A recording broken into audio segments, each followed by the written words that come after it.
A Casa Elefante contém conteúdo adulto. Se você ainda não acha que a palavra úmido pode indicar alegria ou nojo, não escute este podcast.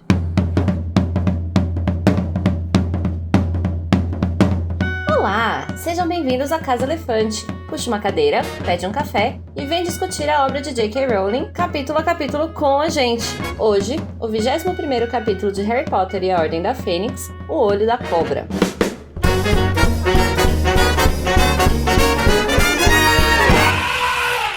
Os nossos episódios sempre levam em consideração todos os acontecimentos de todas as obras de todo mundo bruxo já publicadas. Então, se você não sabe quem é o legume mais insensível que eu já tive a infelicidade de conhecer, não ouça esse episódio. Falando nisso, eu sou Tamires Garcia e eu venho me irritando muito com pessoas que têm a amplitude emocional de uma colher de chá. Tá difícil a sociedade. E eu estou aqui com o Luiz Felipe, que antes de chegar soltou um grito estranho e agudo que ecoou como o chamado de uma ave monstruosa. Tá tudo bem, amigo? Tô, mas ninguém escuta. Eu sou como uma cebola, sou cheio de camadas. As pessoas não entendem isso. Bom, a gente vai descobrir o que era, mas eu estou aqui também com o Igor Moreto, que estranhou muito isso. Ele parece, inclusive, estar tendo dificuldades para entender as falas do Luiz. Elas estão soando como grunhidos pra você, Igor? Sou, e eu preciso fazer gestos e falar bem devagar pra ele me entender. Pra ele entender o português normal, né?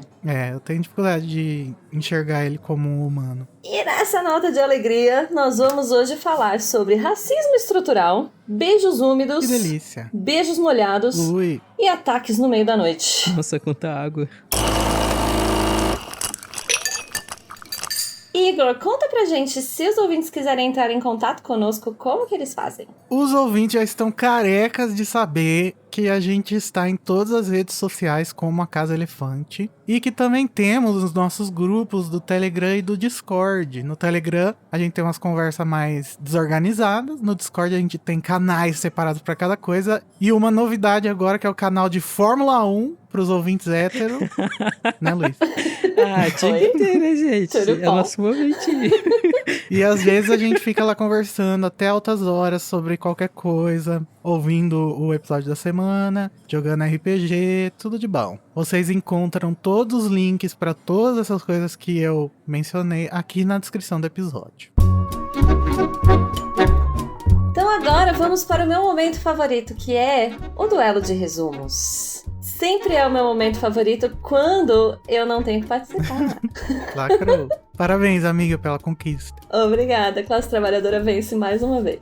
E no duelo de resumos, como também carecas estão os ouvintes de saber, os participantes tentam resumir em 30 segundos o capítulo da semana. E o vencedor ganha o direito de trazer um tema para iniciar a discussão do episódio. E a escolha do vencedor, que será feita monarquicamente pela eu. Meu Deus Monarca do não é céu, legal, não. monarca. Pelo amor de Deus, Tami. Autocraticamente seria melhor, né? Não, monarquicamente mesmo. Monarquia, rainha, eu. Vamos então iniciar esse momento e para isso vamos jogar um dado para saber quem vai começar. Eu quero par.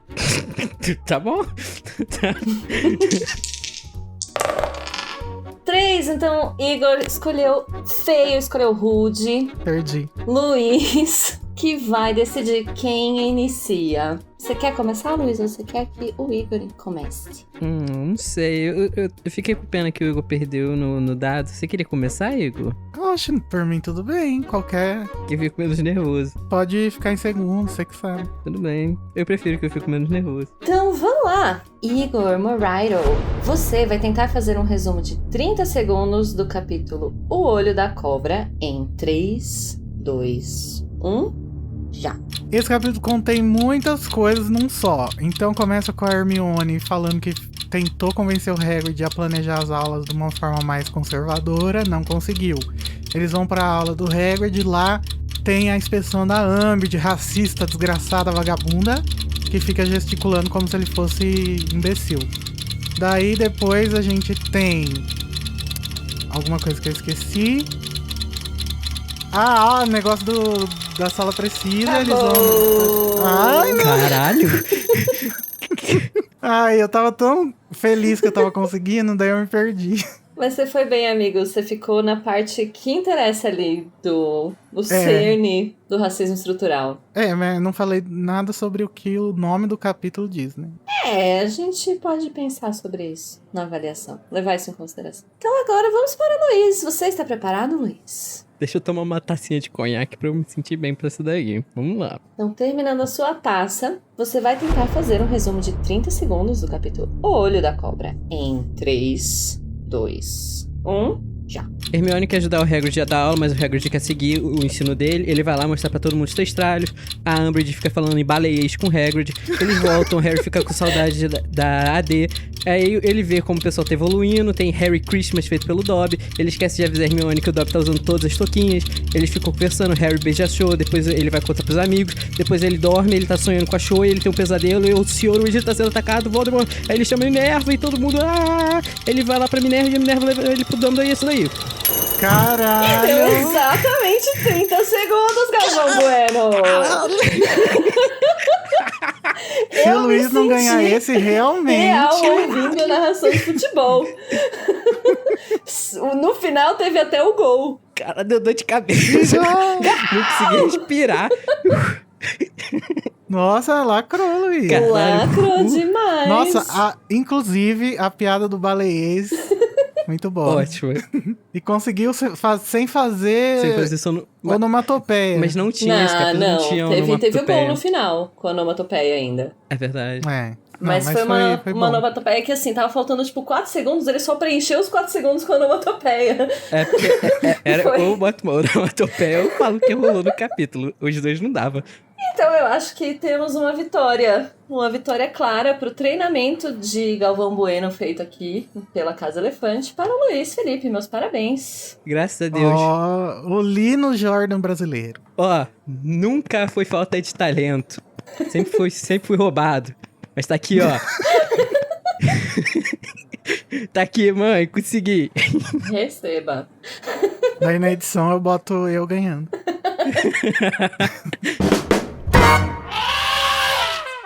Você gosta do conteúdo do Animagos e do Casa Elefante e quer garantir que a gente não desapareça? Você pode se tornar um apoiador e financiar o nosso projeto pelo PicPay. Você acessa picpay.me/animagos. Mas você não mora no Brasil? No problem. Agora nós temos também uma opção internacional no Patreon. Agora, para enviar aquela contribuiçãozinha única, sem compromisso, segue o Pix, pix@animagos.com.br. Com todas essas opções ficou ainda mais fácil, hein? Colabora um pouquinho com a gente. Hagrid retorna ao trabalho e Hermione tenta prepará-lo para ser inspecionado por Umbridge, mas a inspeção não sai nada bem. Gina Weasley substitui Harry como apanhador da Grifinória. É realizada a última reunião da Armada de Dumbledore antes do Natal, e ao final dela, Cho Chang encosta Harry na parede quando ficam sozinhos na sala precisa. Harry dá seu primeiro beijo, mas tem pouco tempo para lidar com sentimentos sobre isso, pois ao adormecer, ele testemunha em sonho Arthur Weasley sendo atacado por uma cobra enorme.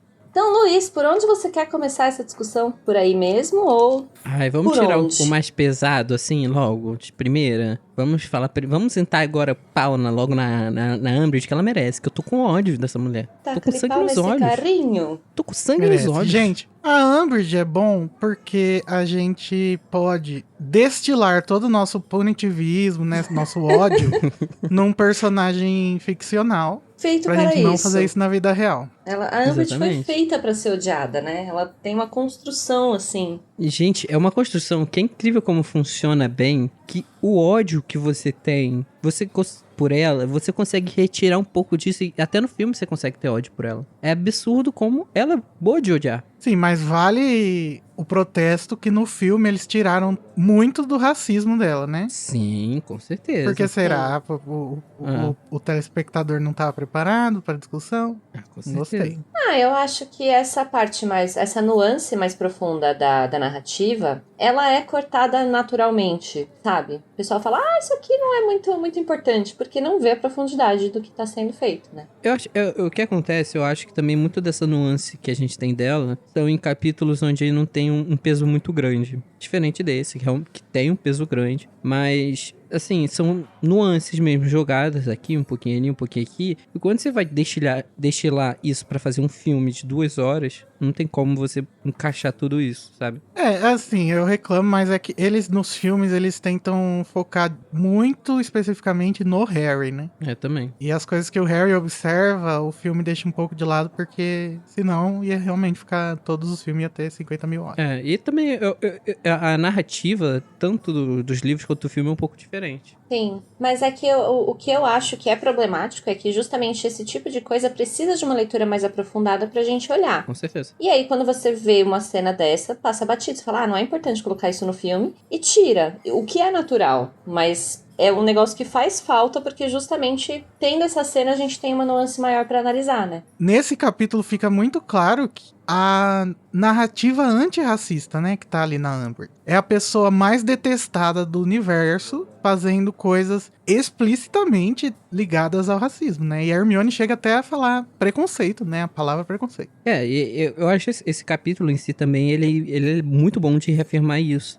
Não só essa questão, mais pra frente a gente também vê a Hermione, ela vai falar sobre a questão dos testralhos, que ela queria ter visto alguém morrer. Que ela queria ver os testralhos. Aí, com aquilo, ela já notou a fala dela errada e também mostra um pouco dessa questão de, identificar o erro e saber pedir desculpa. Também é algo que é muito particular de nuances também. Humildade, né? São umas nuances bem particulares que a gente tem. Não, identificar quando você tem um pensamento que justamente o que ela pensa é que ela queria poder ver. É um pensamento Exato. Superficial e quando você aprofunda, você fala, nossa, pera, profundamente de fato, acho que eu não queria. E é essa falta que faz esse tipo de ser, né? A gente vê um negócio que parece superficial e olhar pra ele com mais profundidade, né? Ai, gente, tá vendo? Cada vez que a gente vai comentando mais sobre esse livro, vai mostrando porque ele é o meu favorito. Agora ele tá começando a ficar bom. Vamos contextualizar onde a gente tá, né, no capítulo. É o momento em que a Hermione, então... Logo no comecinho do capítulo, a Hermione tenta preparar o Hagrid pra ele vai ter aula inspecionada pela Umbridge. E o Hagrid deixa meio...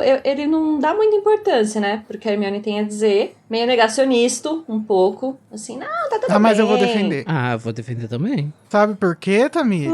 Porque eu acho que o racismo tá até aí nessa atitude da Hermione. De achar que ela, por ser, sei lá, bruxa, não ser meio gigante, ela tem a capacidade de fazer com que o Hagrid dê aulas boas, tá? Ai, amiga, eu vou defender meio a Hermione aqui, vou achar que você Salvadora tá Branca. sendo um pouco tuiteiro. Porque...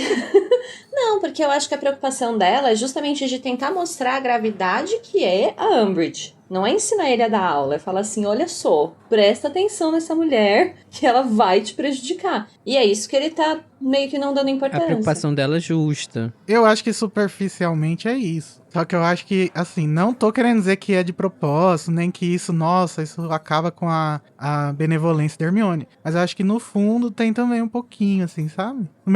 É a mesma coisa que ela sente pelos elfos. Ela sente uma necessidade de ser a pessoa que vai salvá-los. E aqui no Hagrid também.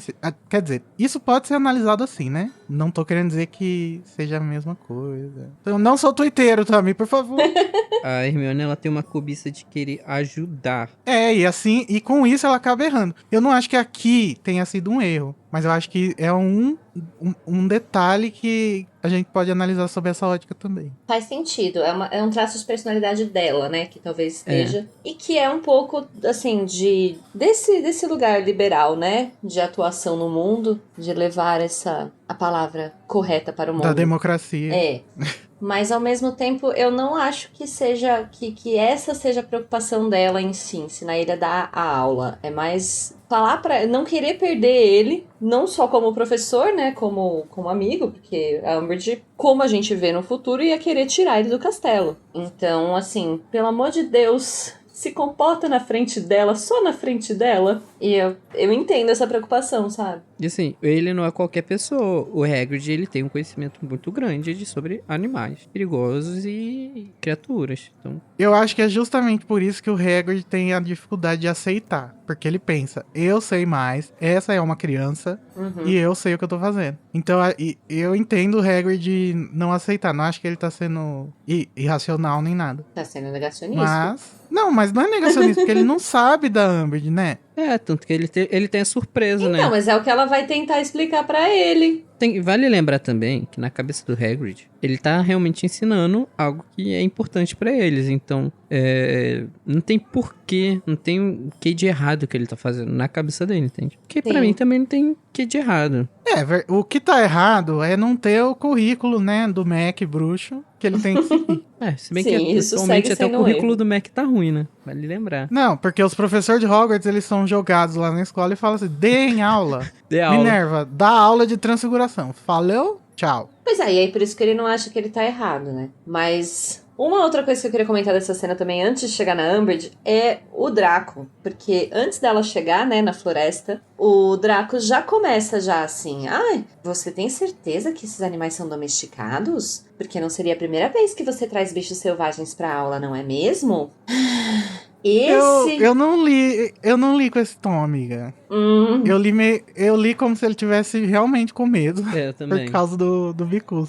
Ele tá realmente com medo, mas você acha que ele falou com tom de medo? Não, ele falou desse jeito, que é pra gerar pânico Se moral. não me engano, ele fala até que tá com um sonzinho de medo. Mas então, o que é o pânico moral sociedade? Vamos relembrar disso em ano de eleição? O pânico moral é você pegar medos que as pessoas de fato têm e alimentar. E fazer com que ele fique pior e fazer com que todo mundo, até quem não tinha pensado direito sobre isso, fique, nossa, será que a gente não vai ser atacado e morrer? E as criancinhas? O que eu vou dizer pros Quem meus vai cuidar filhos das crianças? se arrancarem a cabeça deles durante a aula? O que eu vou dizer pros meus filhos se arrancarem a minha cabeça? Sabe? Então, só queria pontuar que ele podia estar com medo, sim, mas o alimentar do pânico moral é parte do modus operandi, entende? Você ficar com medo lá na sua te faz um covarde. Você alimentar o medo entre todo mundo, não, estamos preocupados com o bem-estar geral. Eu achei ele mais fazendo isso depois, quando a Umbridge tá lá, assim, sabe? Que ele tem pelo menos uma autoridade ali que tá do lado dele, sabe? Aí ele fica rindo, aí de repente passou o medo, entende? Ele tava rindo, aí não tava mais em pânico. É isso que justamente mostra que é só pra, assim... Ele tá com medo, ele não precisava comentar com todo mundo, é isso que eu quero dizer. O fato de alimentar em público mas ele é problemático. essa pessoa insuportável, né? Ele é. Ai, gente, o Draco, ai... Eu acho muito difícil que eu comece a gostar do Draco, tá? Eu tenho todo o respeito por fãs do Draco, mas assim, gente, até agora não tem um motivo pra você passar um paninho pro Draco. Nunca. Não rolou um pano pro Draco, né? Não. Nem vai. Acho que... Não, no próximo vai, né? Vamos ver se a gente chegar lá. Caralho, também. Não, se a gente chegar lá a ponto de passar pano pra ele, sabe? Não sei, não. No momento que começarmos, a Tami vai se demitir. Não sei mesmo, porque eu acho muito problemático esse tipo de comportamento, sabe? É justamente a pessoa, ela tem um efeito social causado só pelo fato dela ser cagona. Isso eu acho muita cozice. Tem um bostinha. Enfim, esse era o meu comentário sobre Draco. Mas, como diria o Luiz Felipe Rocha, o pano a ser passado pro Draco ele é fruto da família Malfoy, né? Ai. Esperar o quê? Mas é Mas isso. a gente passa no próximo livro. Por enquanto, vamos só o diálogo. Calma, gente, a gente tá agora jogando ódio num ponto errado. Tem alguém que merece muito mais ódio nosso É concentrado verdade. nesse livro. Sim, ela, a Sapa, que está de verde, de boininha, veio na aula, encontrou facilmente. Achei inusitado o look dela, aliás. Eu copiaria esse look com todo respeito. Eu gosto que ela usa cores opostas da Color Wheel, né? Que é rosa e verde. Toda conceitual. Conceitual ela. Estilo, né? Ela é chique. Mas, gente, então tá, vamos falar exatamente sobre racismo. Porque, bom, eu falei lá, né, que o pessoal fica inventando racismo pra falar que a Jake é racista. Mas não quero também passar pano, porque realmente tem umas coisas meio racistas, né? Porque, por exemplo, não tem personagens negros importantes, né? O único que é mais ou menos importante é o Kingsley. E ele tem um nome estereotipadaço, né? Assim. Tem os seus problemas, mas são aqueles problemas estruturais mesmo, né? O que é bem diferente do antirracismo que ela coloca aqui, que é um antirracismo bem ativo. E o racismo da Umbridge, ele não é só estrutural. Ele é um racismo de ataque, de guerra, né? Racismo de terror. Racismo de terror. Ela trata o Hagrid como se ele fosse um imbecil, como se ele fosse sub-humano. E isso me fez encontrar várias analogias com coisas que aconteceram na história. Quando a gente, os brancos, começaram a encontrar outros seres humanos com características diferentes, eles agiram como se eles fossem subdesenvolvidos, independente do que seja desenvolvimento, né? Eles tinham a ideia idealizada do desenvolvimento humano e todas as outras, entre aspas, raças, né? Que hoje a gente chama de etnia de pessoas, eles achavam que eram sub-humanos e que deveriam ser integrados na sociedade para ficar cada vez mais parecidos com eles mesmos, os homens brancos. E é tanto sobre os homens brancos que não é nem as mulheres brancas também.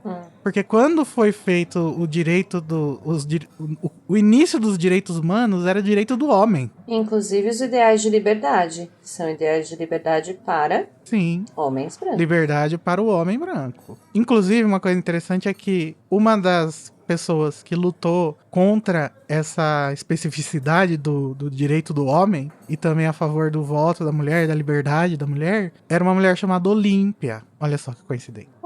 Será que é de propósito? Porque tem a Madame Maxime chama Olímpia, né? Pode ser uma homenagem mesmo. Não, mas faz todo sentido. E aí, pegando a deixa do que você falou, então a leitura mais superficial, assim, em Harry Potter, de fato é racista. Mas se você olhar pro antirracismo que tá escrito, é justamente aqui que ele aparece. Que é uma pessoa explicitamente atacando um mestiço, né? E no mundo bruxo a gente coloca isso, então, nesse lugar em que os não bruxos é que são os inferiores. Então, inclusive humanos que não são bruxos, né? Mas criaturas que, de alguma forma, são mágicas, mas não são humanas. E aí, então, você filtra o tipo de pessoa que merece respeito e trata como selvagens quaisquer outros que não sejam. Eu acho que a Rowling colocou criaturas meio humanas, né? Justamente para facilitar essa compreensão. Pra deixar explícito, né?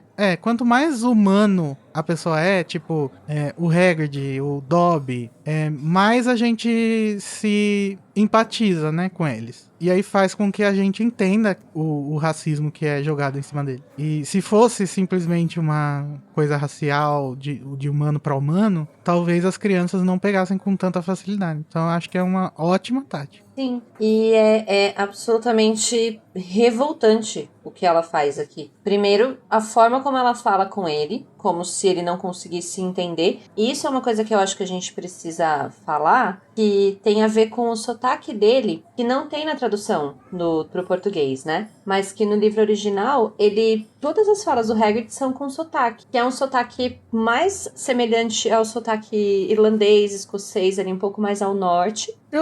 Eu diria até que é um dialeto, né? Mais do que um sotaque, assim. Pode ser.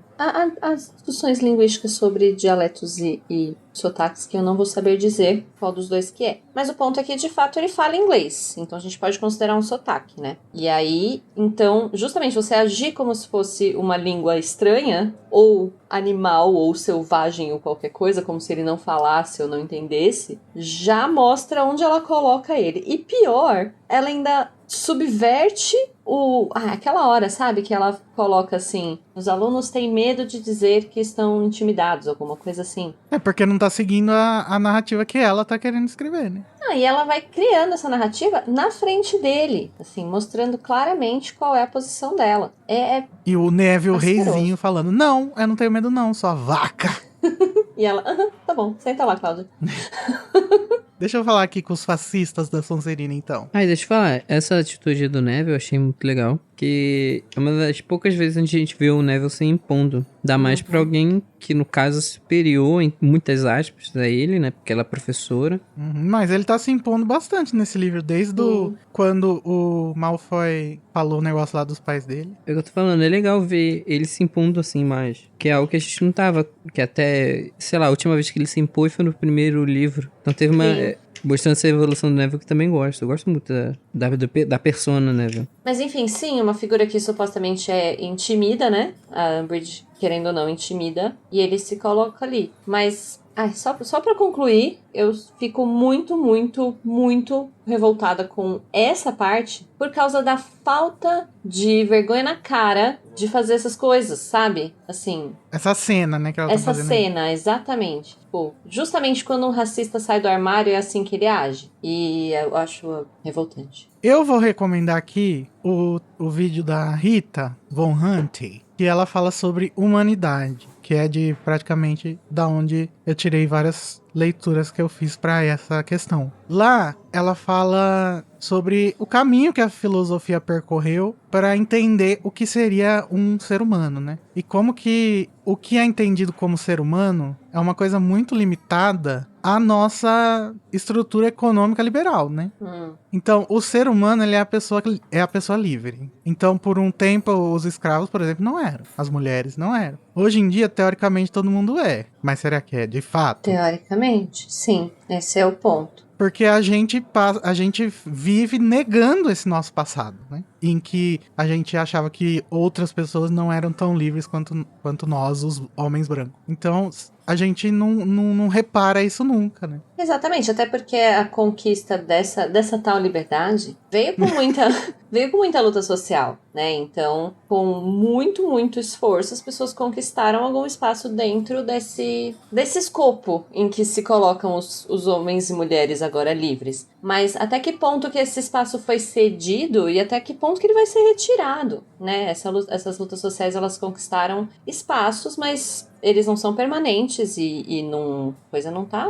Não, porque, infelizmente, o espaço que foi cedido foi um espaço limitado pelo libertarianismo. Então, as mulheres, elas têm as mesmas prerrogativas dos homens no papel, né? Na teoria. As pessoas negras também. Mas a gente sabe que uma pessoa negra concorrendo para a mesma vaga de uma pessoa branca com o mesmo estudo, mesmo tudo, tem chances menores de ser contratada simplesmente porque o cara que tá lá não enxerga o mesmo tipo de ser humano que o branco. Exato. E aí, a gente aceita assim, tá bom, assim já é suficiente? Acho que não.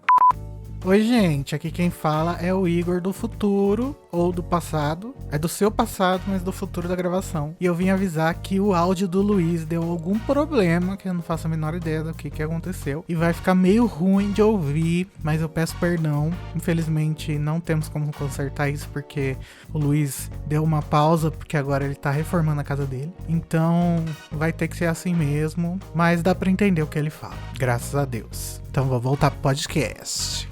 Tem outra coisa que a Rita menciona, que é um trecho do Hamlet, que eu achei muito engraçado, porque se conecta muito com isso. Que o Hamlet é a história do filho do rei, né? E aí o tio do rei. É a história do Rei Leão, gente. Enfim, e o Hamlet é o Simba. O Simba volta pra Pedra do Rei, na versão do Shakespeare, e ele quer fazer encenar uma peça de teatro que mostre tudo o que ele sabe que o tio dele fez pra usurpar o poder do pai dele, pra que todo mundo saiba, pra que o tio dele seja responsabilizado, né? E aí, quando ele está montando a peça é toda composta por atores campesinos, né? Pessoas do povo. Gente como a gente. E ele trata os atores como se fossem realmente animais, assim. Então ele fala, essas pessoas não sabem pronunciar, essas pessoas têm que fazer gestos, porque sem gestos elas não conseguem se comunicar. E ele fica puto que as falas que ele escreve, os atores não conseguem falar, porque na verdade o que ele tá falando ali é de uma forma aristocrática, né? Uma forma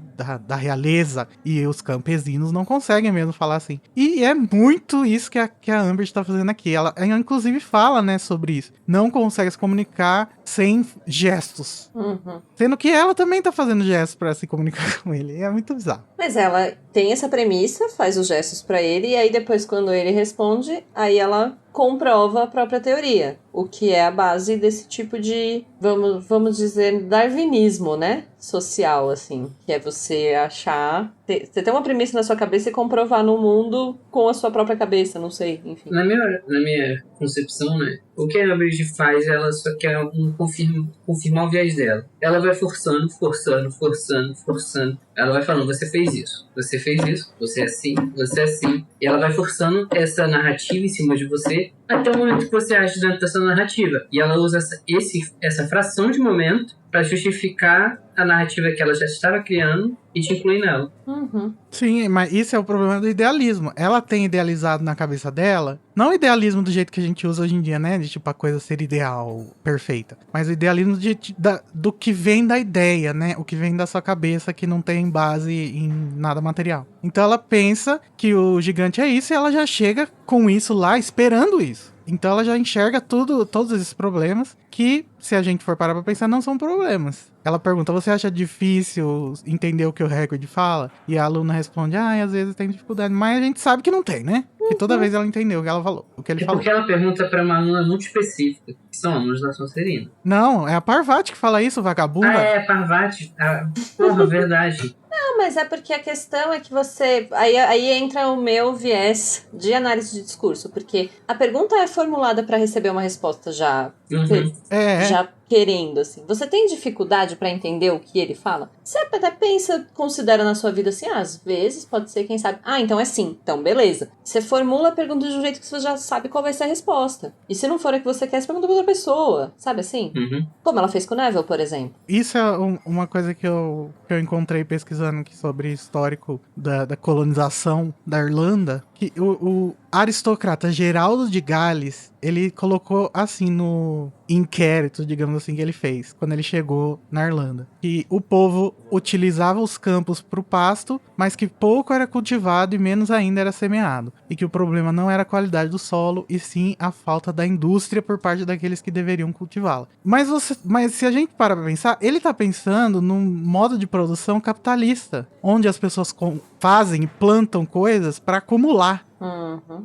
E ele chegou num lugar em que as pessoas estão fazendo o alface que elas vão comer, sabe, na semana. Então, ele já chega com a ideia de que o perfeito é a indústria, o capitalismo, e aí ele vê os problemas que ele vai encontrar ali naquele lugar para aplicar o que ele acha que é o perfeito, mas que quem falou que é perfeito? Nem perfeito, né? Ideal mesmo, no sentido de ideia. Ele tem uma ideia, tem um ideal, e se a pessoa não corresponde àquilo, bom, aí já vou ficar comunista demais aqui. Pode ficar, mas esse é o problema do capitalismo, né, gente? É justamente você achar que qualquer tipo de produção que não seja voltada para o consumo excessivo não é ideal. E assim, gente, vai acabar o planeta desse jeito. Assim, real. A Terra não aguenta o modo de produção capitalista, galera. O negócio já é tão grande que a gente não precisa... A gente quer além da Terra já. A gente vê que é Marte pra gente morar. Vamos lá com o Elon Musk pra ele destruir Marte e depois a gente vai pra onde? E ainda tem que ir na foguete de piroca? Eu não quero nada. E o Geraldinho termina seu testículo falando que eles dependem dos animais para a sobrevivência e vivem como animais. Então aí já entendemos, né? O Geraldinho Umbridge. Eu acho que existe uma tendência natural a você, principalmente quando a gente não tinha um acesso à comunicação como a gente tem hoje, a você achar que o seu grupo é o grupo que tá certo, né? É uma tendência de psicologia de grupo, isso é uma tendência natural. A questão, por isso que eu falo de novo que eu vou ficar comunista demais, é que eu acho que o modo de produção capitalista, ele é muito agressivo. Então, todas as culturas que até hoje já entraram em conflito com a cultura, com o modo de produção capitalista, não deu conta. Pela agressividade, não pela efetividade, como muitos gostam de dizer, sabe? Sobre o que você estava falando do vídeo da Rita, ela fala bastante sobre Lacan e tem algumas leituras legais lá relacionadas à psicanálise, relacionadas justamente aos primeiros estudos do indivíduo dentro da psicologia. E é muito interessante para você entender esse viés liberal que a gente tem, falando agora sobre política, dentro da psicologia a gente se aprofunda um pouco nisso, pensando em como se forma esse indivíduo, e a formação desse indivíduo só é possível a partir do liberalismo. Por isso que tem tantos problemas nessas pessoas que adentraram a sociedade liberal depois, né? Exato, porque essa concepção do indivíduo que a gente tem atual, ela é muito recente.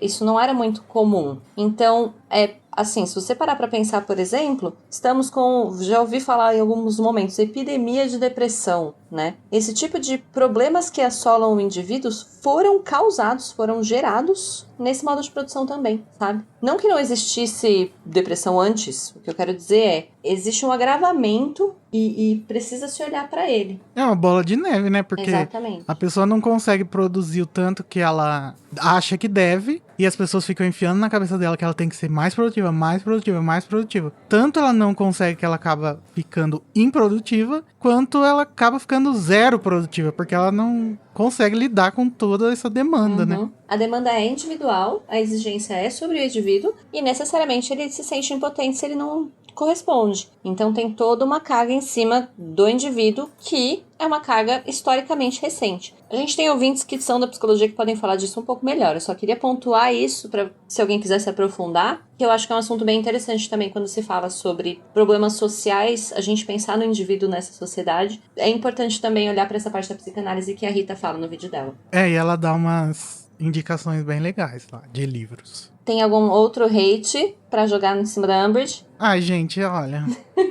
Eu tenho muito hate pra jogar em cima dela, mas vamos deixar até o fim do livro, já dá Temos pra... bastante livro ainda pra hatear a Umbridge. Já vai ter tanto Avada nela que simplesmente vai dar pra escrever um outro livro só de Avada.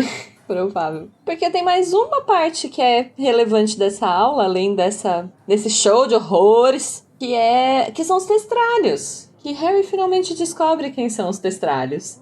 A gente já tá um tempo e até agora a gente não tinha falado dessas criaturas maravilhosas. Polêmicas, hein? Polêmicas. Já deu briga na Listen Party, porque verdade. tem gente que acha que a J.K. Rowling deveria ter pensado nisso antes, porque em Cálice o Harry não vê os testralhos. Mas já deveria, né? Porque o Cedrico já tinha morrido. E tem gente que aceita a passação de pano que ela mesma fez pra ela mesma, de que demora pra você digerir, né, o luto. Então ele não viu por causa disso. Eu sou do time dos que acham que faz sentido a passação de pano, mas também acho que não tem tanta relevância assim pra gente chegar a brigar.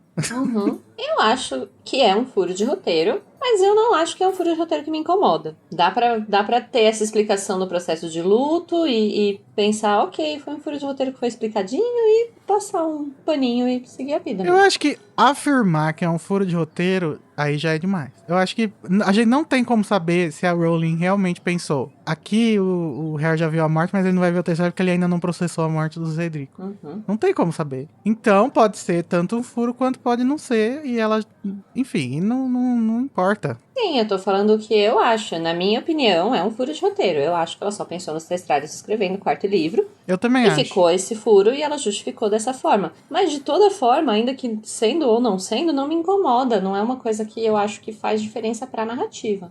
Gente, isso não vai mudar, porra, a história dos livros. Então, porra, foda-se. Ela só imaginou depois, tá bom. Eu acho que ela realmente não pensou. E depois ela inventou uma coisa que faz sentido. Então tá tudo bem. Se o plano fosse ruim, era uma coisa, mas o plano foi passar bem, então tá bom. Pois é. Mas no capítulo, o interessante é que o Hagrid, ele defende os testralhos das acusações da Amber do mesmo jeito que a gente tá defendendo ele aqui, né? Falando, eles são incompreendidos, e a sociedade supersticiosa trata eles com negatividade, porque eles acham, tá.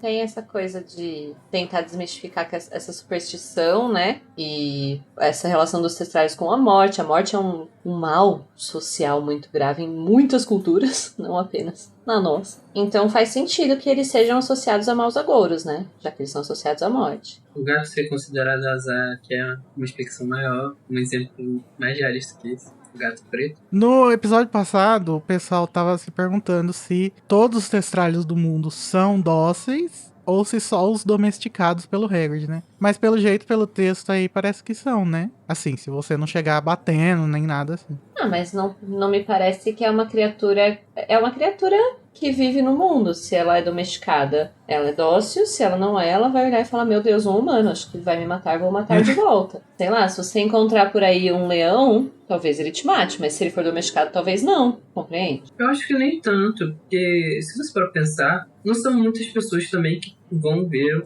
os testralhos. E não é algo comum você, sabe, ter tido contato Realmente, com a morte. né? É perigoso se o testralho for atacar qualquer pessoa que chega perto dele se você não consegue ver ele. Exatamente.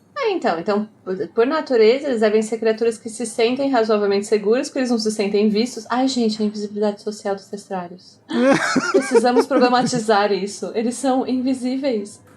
Outra coisa que eu tinha até botado na pauta que eu achei interessante é, além das pessoas não poderem enxergar os testralhos, eles são animais que particularmente gostam de ver no escuro. E tem um detalhe também sobre a questão dos olhos, que eles têm olhos brancos, que até eu acho que devem reforçar essa questão de testralhos evitarem a luz. E eles têm o senso de direção muito bom, né? Então talvez eles não precisem da visão. Uhum. Olha Possivelmente. a Caralho, olha aí, ó. biologia, hein? Ai, gente. A gente tá de difícil. exatas esses dias, que no outro episódio estavam falando de física. Ah, não, mas biologia não é exatas, né? Não, Falei biologia- merda. Biologia é biológica. Não estamos de humanas. Apesar da Larissa ter falado que não sabe fazer a multiplicação de 100 vezes 100. Ah, mas é difícil. Tem que lembrar quais os números. Quantos zeros. Às vezes você confunde. Então, esses são os trestrários. Trestrários. Eu sempre terei dificuldades pra conseguir falar o nome deles. Sim. Mas... Ouvintes, vocês acham que a Tami falando parece grunhidos ininteligíveis? Fica Ai, aí o tadinha da questionamento. Para. Nunca se sabe, né? Em qual grupo social... Em que grupo social estão me lendo, não é mesmo? Mas voando de testrários, a gente sai dessa aula horrorosa, que só teve eles de bom, e vai pra escola, que então lá tá inverno, tá tudo frio, tá Natal, o Harry tá triste porque ele não sabe onde vai passar o Natal, e de repente o Rony fala, você vai passar em casa. E ele fala, hã? E achei mais ou menos fofo esse momento, mais ou menos, Rony, você é meio vacilão às vezes, hein? Eu não te falei? Eu te falei que você vai pra casa? Não, amiga, eu tô aqui achando que eu vou ficar sozinho, abandonado o Natal inteiro. Obrigado por me avisar. Mas enfim, Dobby resolve alegrar o dia de Harry. Ai, perfeito. E o nosso também. Ai, gente, não. Ele simplesmente vai fazer a coisa que... Assim, o Dobby faz algumas coisas que às vezes me dão um pouco de medo, mas ele é um cara, assim, muito carinhoso. Gente, eu amei a junção de Happy e Harry, que virou Harry Christmas. Pelo Assim, jeito a tudo- Lia também amou. Porque ela não traduziu. Ah, Mas eu acho gente, que, mas tipo, também, as crianças sabem, né? Merry Christmas. Uhum. sabe? Mas não é happy, né? É Merry. Mas fica meio Happy, meio Mary, meio Harry, fica tudo no mesmo bololô ali. Fica beautiful. E ele fez bolinhas flutuantes com a cabeça do Harry. Ai, gente, ele é perfeito. Ele é o fã número 1 do Harry. Não, o número 3. Primeiro a gente tem os irmãos Creed. Então, eu acho que o Dobby ganha dos irmãos Peavy. Eu até Eu ia também falar acho. deles, mas eu acho que o Dobby ganha. Talvez durante o segundo ano os Creevy ganhassem, mas o Dobby ganha agora. Segundo ano, o Dobby tava lá jogando balaço na cabeça do Harry pra salvar a vida dele. Muito mais fã. É verdade. Nossa, Não, foi demais. mas, ó, agora... Ih, será que a gente vai esquerdizar de novo?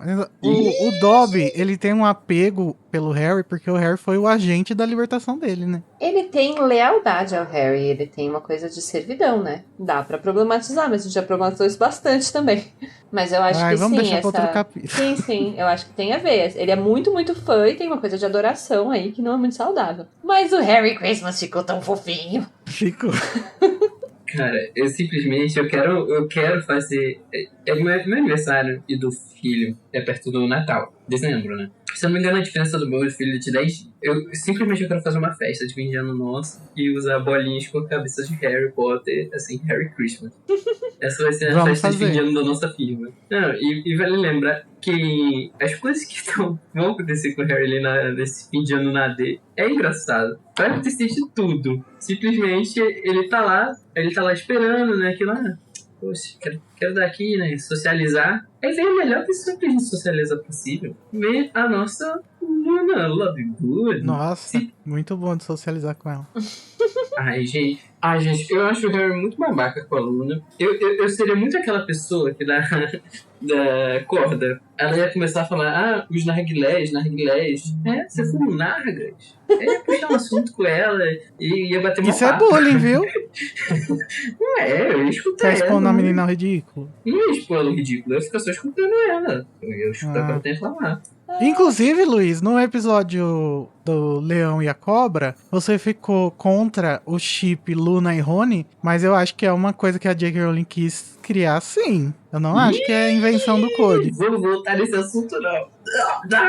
Não vamos voltar porque não tem nada a ver com esse capítulo, mas eu queria só fazer essa nota de repúdio. Eu acho que tá aí o Rony e Luna. A Luna é muito apaixonada pelo Rony, em segredo. Não. Tá. Você tá viajando. Bom, o caso é que ela não é muito apaixonada pelo Harry, né? E aí eles ficam embaixo do Mistletoe, que é o azevinho, que lá na Inglaterra e vai para os Estados Unidos também, tem a tradição de que quando as pessoas estão embaixo de azevinho, Mistletoe, elas têm que se beijar. E a Luna comenta, de boas, assim, olha, um adesivinho. E o Harry faz tipo, uou! E ele dá um pulo pra fora. E ela, boa ideia, vamos fugir dos Nargas. Que são os Nargilés, traduzidos como Nargilés, são os Nargles. Na época a gente não tinha muito popular a palavra narguile, né? Que as pessoas baforam, mas enfim. Acho engraçadíssimo todo esse contexto do Harry fugindo, a Luna falando, pode crer, narguilés, e nem aí pro Harry, não queria beijá-lo, e a palavra, acho tudo muito engraçado nessa cena. A gente tentou descobrir como e por que a Lia traduziu Nargle pra narguilé, mas a gente foi incapaz de encontrar essa informação, porque narguilha, a palavra em português, ela vem de uma palavra que tem a mesma pronúncia, que vem do persa, que significa coco, que provavelmente era o material que eles usavam pra fazer os narguilés, né, na origem do negócio. E não tem relação com a palavra em inglês nargle, então... E a palavra em inglês parece que foi inventada mesmo, a gente não achou a etimologia dela também. Então, se você souber de algo... Fica aí essa souber. pérola que os Nargles são também baforadores. Ó, queria fazer aqui mais uma intromissão, que existem 374 fanfics Luna Lovegood e Rony Weasley. Ai, Ou seja- amigo, pelo amor de Deus. Não, para. Você é melhor que isso, amigo. Para. Será que eu sou? Eu sou uma cebola também, Lê. Muitas camadas de chips. Mas, só pra pontuar mais alguns pontos legais desse capítulo, a gente sabe também que a Gina agora é apanhadora da Grifinória, o que eu acho muito legal. Mas eu achei problemático a forma como foi anunciado isso aí. Porque a Angelina chega e fala, a Gina agora é apanhadora. Daí o Harry faz uma cara de quê? Como assim? Machista! E a Angelina acha que faz sentido ele achar estranho. Então ela fala, realmente, é estranho. E outra machista, tá? Por que é estranho, gente? Na verdade, eu sei por quê, né? Porque ela sempre foi excluída dos jogos da família e ela treinava sozinha, ficou muito melhor do que todos eles. Acredito que ela seja até melhor do que o Harry, tá? Porque depois ela vira jornalista esportiva. Ela vira jogadora profissional. Ela E vira o jornalista. Casimiro da Escócia. Não, ela vira jogadora primeiro, né? Sim, coisa que o Harry nem Nem foi fazer, tá? podre, Harry Potter, podre. Olha, como eu não comento muitas coisas de quadribol, eu queria só fazer um comentário. E depois a Angelina fala de dois batedores que ela achou lá, que são meio assim e tal. E fica chocadíssima que a Gina sabe jogar, tipo, o quê? E, gente, não tem mais ninguém que saiba jogar quadribol na Grifinória, era só aquele time mesmo? Depois que saem as pessoas, não... Amiga. Como assim? Que tristeza, No próximo livro a gente vai ver que realmente não tem, né? Então, mas tristeza, né? Aquele time que era o time maravilhoso, durou muito pouco, só ganhou uma vez e depois só ladeira abaixo. Que tristeza pro time da Grifinória. Mas é assim, a Grifinória já também não ganha. Antes do Harry, a Grifinória já não ganhava há bastante tempo. Na verdade, como a gente já sabe, a única posição que importa é o apanhador, né? Então, se for um que não, apanhador... porque na Copa Mundial a gente viu que não é tão assim que, não é assim que a banda A toca. Copa Mundial foi uma exceção. Não, tá, mas na escola é. Se o apanhador for podre... Se o apanhador for podre na escola, eles não ganham nunca. Tanto que eles só começaram a ganhar porque mudou o apanhador. Deve ter colher de chá também pro apanhador da escola. Eu acho que seria legal... desculpa, gente, falar de esportes. Mas eu acho que seria Não, legal... tá tudo bem, continua, eu adoro. Se o campeonato da escola tivesse regras diferentes da Copa, por exemplo, sabe? Não, seria legal ser, tipo, mais aquele esporte de base, não profissional. Mas as regras do jogo são as regras do jogo, não dá pra mudar. Quando Depende. você pode Às vezes o flexibilizar campo é algumas... diferente. É, Mas podia chamar de quadribol escolar. Que nem o kart, por exemplo, que é o Fórmula 1 para iniciantes. Quase isso. Tô longe, mas quase isso. Inclusive, entre lá no servidor que agora tem uma parte de Fórmula 1. Tem parte de Fórmula 1, graças a Deus, aí. O Luiz vai produzir conteúdo, hein? Vou. Vou. Graças a Deus aí, toda a corrida agora, até o fim do ano, a gente vai estar comentando lá. Vamos nos unir, galera. Vrum. vamos, galera, mulher. Ok, bom, só pra fechar alguns comentáriozinhos de algumas coisas que a gente teve antes da última reunião da Armada de Dumbledore, antes do Natal. Que acontece brilhantemente, todo mundo tá ótimo, Neville está indo muito melhor, ele até errou por apenas alguns centímetros o alvo dele. E aí chegamos no final da reunião, que é quando Cho Chang vai encostar o Harry na parede e... nada acontece feijoada, porque não é narrado no livro. Não é narrado, mas na corrida, Eu acho muito anticlimático. no campeonato de quem beija primeiro, Harry Potter ganhou do Cormoran Strike, né? Porque o Cormoran Strike tá aí. Vai sair o 6º livro agora e eles ainda não se beijaram. É, gato. Mas, gente, eu gosto muito do fato dele não ser narrado. Porque é super cringe, né? Tudo que envolve esse casal. E a gente pode deixar pra imaginar o que a gente quiser pro beijo. Até Isso que porque às vezes que os beijos são narrados depois é bem ruim também. é cringe, né? Bem Então, cringe, é.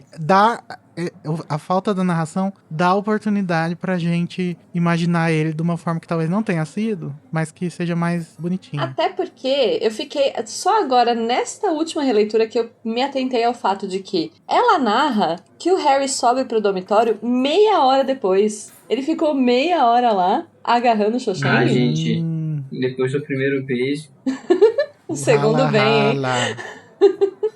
Eu só achei bastante tempo. Achei performático. Gente, para. O nosso menino Harry é um menino puro, ele é igual o menino Ney, entendeu? Eles são puros, coração. Deve ser longe, a sala precisa. Mas assim, Ah, meia com hora certeza, depois já implica em meia hora depois de todo mundo ter feito o mesmo caminho E longe. vamos lembrar, aqui, gente, longe de mim sexualizar crianças, mas vamos lembrar que tinha almofadas, né? Um lugar assim meio. Uma luzinha baixa. Não estou dizendo que nada sexual aconteceu, só estou dizendo que ficou meia hora lá, linguando. Bastante tempo. Deu pra Gente, Deu pra isso foi- praticar. isso Sem foi- primeiro beijo, segundo beijo, terceiro beijo, quinto beijo não foi narrado, a gente pode imaginar o que quiser. Espero Não, que ela gente. tenha parado de chorar, pelo menos no terceiro, né? Ai, E aí temos cringe, o cringe. melhor diálogo da história. Estragou o momento. Isso, mas o Harry fala isso. Como que foi o beijo molhado? E aí a Lia traduziu pra úmido. Úmido, sociedade. Claro que um beijo é úmido. Lia nunca beijou. Conte-me mais. O Harry saiu todo babado, igual a Luísa no episódio anterior. Também meia hora beijando, né? Mas enfim, melhor diálogo acontece. O Rony, sabe, dá um yes com o pulso pro alto quando ele fica Gente. sabendo. Eu amo essa conversa inteira. Tem um episódio de The Office que quase pega fogo no escritório, e daí chegam os bombeiros. A hora que os bombeiros chegam, o Dwight faz um yes assim no ar. Eu imaginei o Rony exatamente igual. Quando eu era nova e a gente leu, eu e minhas amigas, esse capítulo, a gente realmente parou e ficou analisando muito tempo todas as falas desse diálogo, entendeu? Tipo, como que foi? Molhado? Aí, o que vem na sua cabeça, né? Tipo, molhado? Amigo, o que tava acontecendo? Aí, porque ela tava chorando. Ah, tá. Aí você pensa a pessoa misturando as babas com as lágrimas. E deve ter sido ótimo o primeiro beijo do Harry. E tem mais uma parte, cadê? Que era o Harry... o Rony perguntando, mas você beija mal assim, filho? Ela tava chorando por causa disso. Você dá um beijo na menina e começa a chorar. Ai, gente, essa cena é perfeita. Eu amo demais. Eu também.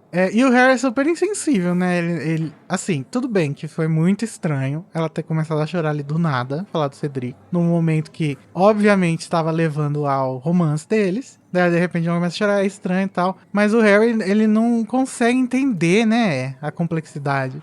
Eu acho que isso vem da criação dele com os Dursley, que tudo era muito... Ele não tem muito Assim, contato com... Ele não tem vivência. Mas a Hermione, pelo jeito, tem, né? Porque ela fez ali uma psicanálise toda na Cho-Chang que tava realmente certa, né? Ela explica exatamente pelo que a Cho-Chang tá passando. Psicologia E do luto. faz sentido. Sim, e justamente a Cho começar a se envolver com o Harry falando do Cedrico é importante porque é muito... Você se sente traindo, né? Ela se sente traindo o Cedrico de alguma forma. E é muito complicado você ser adolescente e você já ser uma viúva ali nesse ponto da sua vida. E, sabe? Eu tenho muitos planos pra passar pra Cho-Chang. Eu sei que as pessoas não gostam desse casal, mas eu acho que ele não deu certo por motivos muito, muito óbvios. Tadinha dela, sabe? Enfim, acho que a gente vai falar mais sobre ela quando a gente estiver no capítulo lá Dia que dos eles vão... Namorados. vão num date de fato, né? Que vai ser aquele date catastrófico mesmo, temos que admitir. Mas, enfim, eu entendo o momento que ela tá passando, Hermione também, e eu acho que ela tem toda a razão. É muito complicado, ainda mais na cidade, que eles estão com 15 anos, gente. A menina ter que lidar com sou viúva dele, eu não sou, sabe? Não, e ainda vou ficar com o cara que viu ele morrer, que tava na hora, que deu a mãozinha pra pegar na taça. Pois é muito E complicado. que, tipo, já gostava de mim quando eu comecei a sair com ele, sabe? Então, que seria só um problema adolescente normal, tipo, ele já gostava dela e tal, mas aí o Cedric morreu. Então isso deixa a coisa com uma carga muito mais complexa mesmo. Sim, porque o Cedrico não tem direito de ficar puto, né? Sim, Isso que é o problema. Exatamente. Enfim, então a Hermione fez uma análise muito pertinente, eu acho, porque o Geldeon achou com a explicação da Hermione, imagina se não tivesse. Mas enfim, então temos aí Harry, virou mocinho, deu o primeiro beijo dele. Desaflorou. E aí Desabrochou, né? ele vai pro dormitório, né? Conversa com os amigos, recebe esses conselhos maravilhosos e péssimos ao mesmo tempo. Super animadores. E vai dormir pensando, Jesus, como a minha vida é difícil. Fica como qualquer outra pessoa da sociedade, pensando tudo que ele deveria ter feito, que ele não fez. E vai dormir. E de repente, quando ele vai dormir, a vida adolescente acaba e vem a realidade de Harry Potter. Ele tem um sonho. Não, mas antes da realidade tocar, ele tem um sonho muito bizarro e eu adoro como a J.K. Rowling escreve os sonhos bizarros, porque é realmente assim, né? E tudo faz sentido no sonho, mas quando você acorda você percebe, nossa, como assim? Ele tá sonhando com a Cho mesmo, justamente porque ele tá ansioso, né? E ela tá lá na sala, brigando com ele e tal. E eu acho que é legal ela narrar esse sonho, porque é bem claro de quando você acabou de dormir pensando num negócio que tá te deixando ansioso, e aí você sonha com a mesma coisa. Mas aí, então, bateu a realidade. E o Harry, de repente, estava andando por um lugar estranho, viu uma pessoa... Andando não, rastejando. Ele tava se sentindo ali, não queria dar esse clima, mas enfim. E aí ele vê uma pessoa estranha e ataca aquela pessoa, e quando ele acorda... Tan, tan, tan. A gente descobre que era o Sr. Weasley. Eu adoro também que a Rowling, ela não deixa claro que é o Sr. Weasley, né, no sonho. E que ele vai só explicar que é pro Rony, né?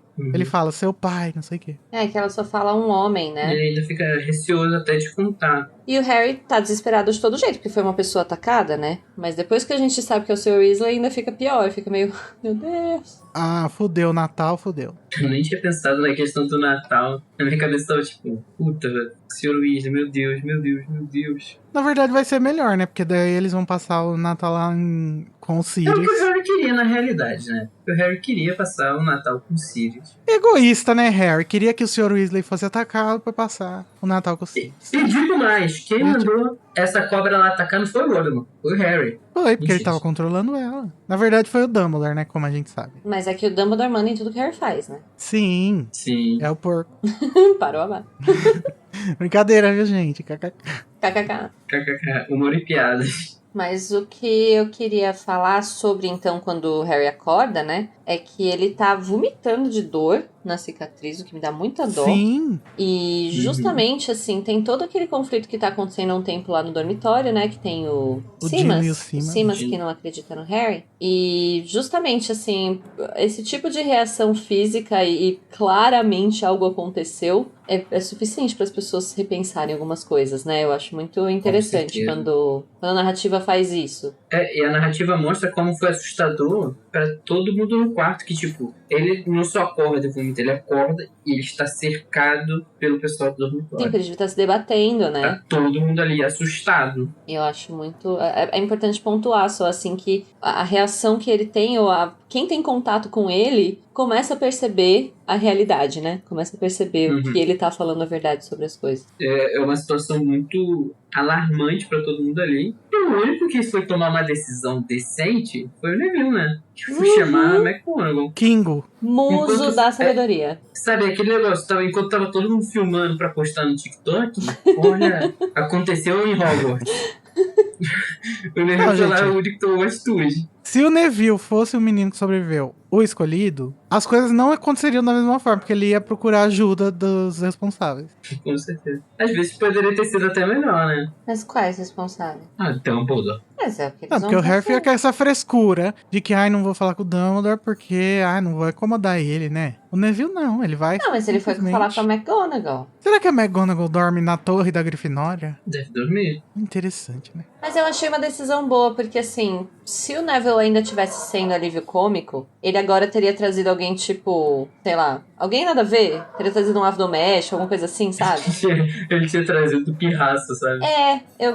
Um fantasma. Eu acho que pode não parecer, mas esse ponto do Neville é um ponto importante já. Que ele tá aprendendo direito como fazer as coisas. Não, a gente vai ver no decorrer, né, desse livro, a gente já até comentou bastante sobre isso, que o Neville ele vai ter uma mudança muito grande de personalidade e de atitude.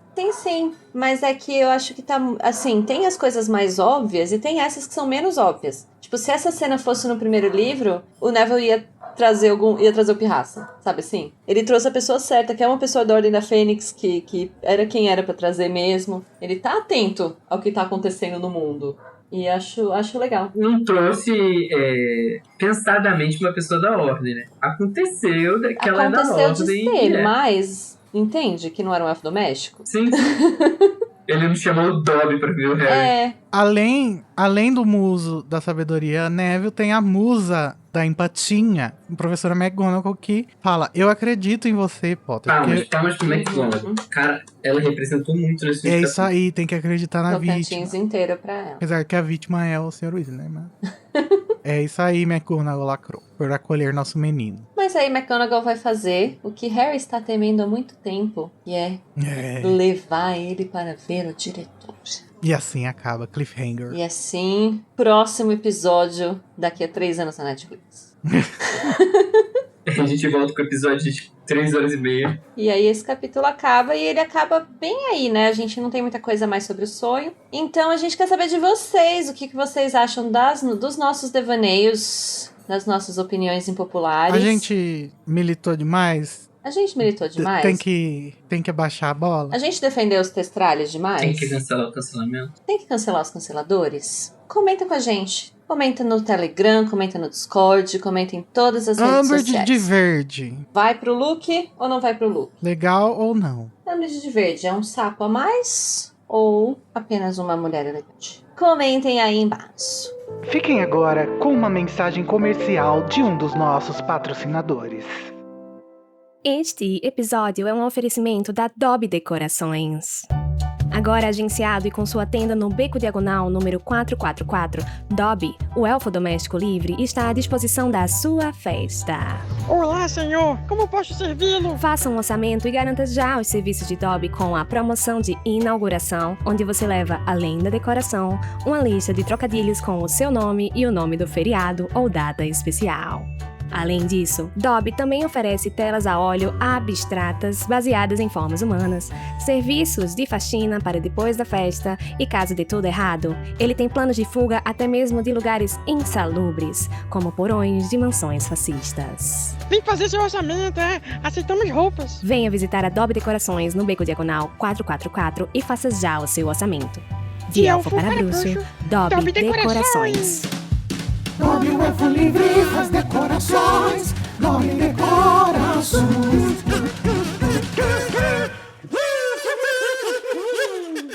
Essa foi uma mensagem de um dos nossos patrocinadores. Agora voltamos à programação normal. Então, nesse momento em que estamos indo pra este lugar horroroso, em que o Sr. Weasley foi atacado e tal, a gente já tá com muito ódio no coração, pra ir pro nosso momento Avada Kedavra.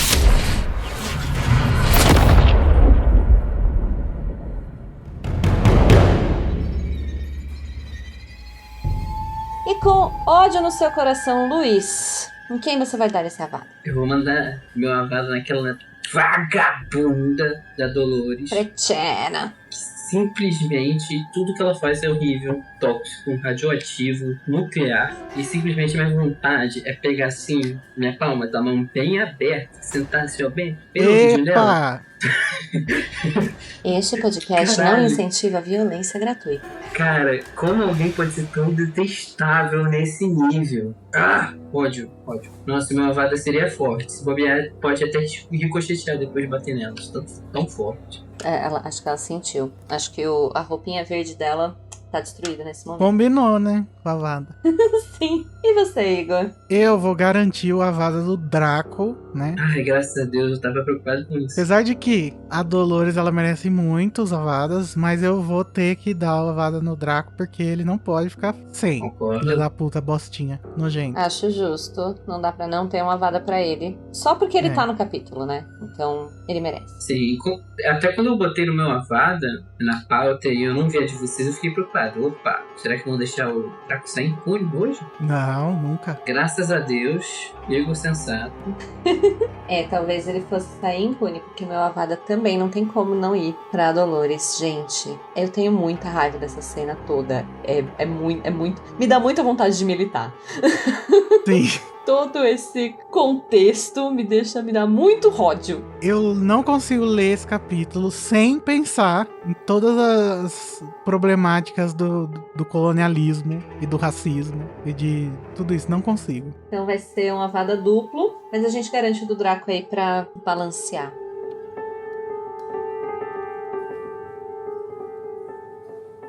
Então, já passamos do momento pesado, já estamos leves e tranquilos. Podemos ir pra parte bonitinha, pra parte amor do nosso episódio, que é o Expecto Patronum.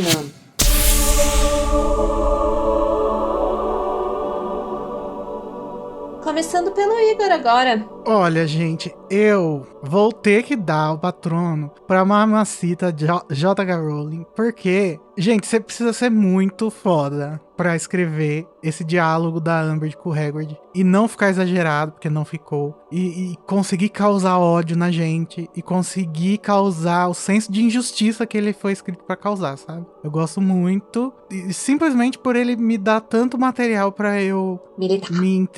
não militar, mas assim, Brincadeira. pensar, né? Uhum. Na sociedade, na psicanálise, na história, muitas coisas. Eu também acho. Eu acho que é muito importante esse tipo de discussão. E justamente pra voltar no que você falou no começo, né? Pra não colocar Harry Potter como uma obra racista. Eu acho que não é. Apesar de ter nuances e são coisas que dá pra se discutir, que existem, mas não é uma obra racista. Não, se você for levar em consideração as discussões no Twitter, o Harry Potter tá na mesma parte do Mein Kampf do Hitler, na livraria. E você, Luiz? Ah, gente, é o Dobby, né? Que nesse capítulo aqui, Nunca errou. simplesmente Ele nem precisa aparecer. Harry Christmas me pegou. Só do Harry ter comentado, de lembrar que o Harry não avisou, ele comenta, né, que não avisou a Hermione, que quem tá usando todas essas toucas era o Dobby. E só de ter esse detalhezinho ali, e depois o Harry Christmas, eu não preciso dizer mais nada. Ele fala por si próprio. E eu acho que o Harry tem uma redençãozinha aí, porque ele quer falar pras pessoas que foi o Dobby que fez, né? Eu achei fofo. Eu acho que é porque ele fez Apesar bem, de que né? se as pessoas achassem que foi ele que fez, ia ser muito egocentrismo. Uhum. Exato. Mas a gente finge que foi uma boa causa dele querer realmente atribuir valor ao Enaltecer. Dobby. É muito fofo. E o seu, Tami? Qual foi? Eu pra mim é o melhor diálogo de toda a saga, o que eu mais dou risada na vida é... É qual? Aquele do Tom? Vamos terminar da forma que nós começamos? Nossa. Não, eu tenho dois momentos que eu amo, e esse é o momento de Ordem da Fênix, que é essa conversa toda entre eles depois do primeiro beijo, o beijo molhado, a amplitude emocional de uma colher de chá. Todas as falas desse diálogo são perfeitas. Gente, e consegue ser melhor do que no filme a Hermione fala que ele tem o emocional de uma pedra. Pois é, não tinha nada não tinha que mudar nada. Tinha que deixar ele exatamente do jeito que ele foi, porque é perfeito. Eu amo esse diálogo. Eu amo o Rony com o punho pra cima. Yes! Amigo, conquistou! Eu amo tudo. Cringe demais! Ele conseguiu a cocotinha para boa Harry. Boa, amigo! Tudo muito cringe, muito fofo. Eu amo. É adolescente, né? Adolescente. É o auge. Eu acho fofinho.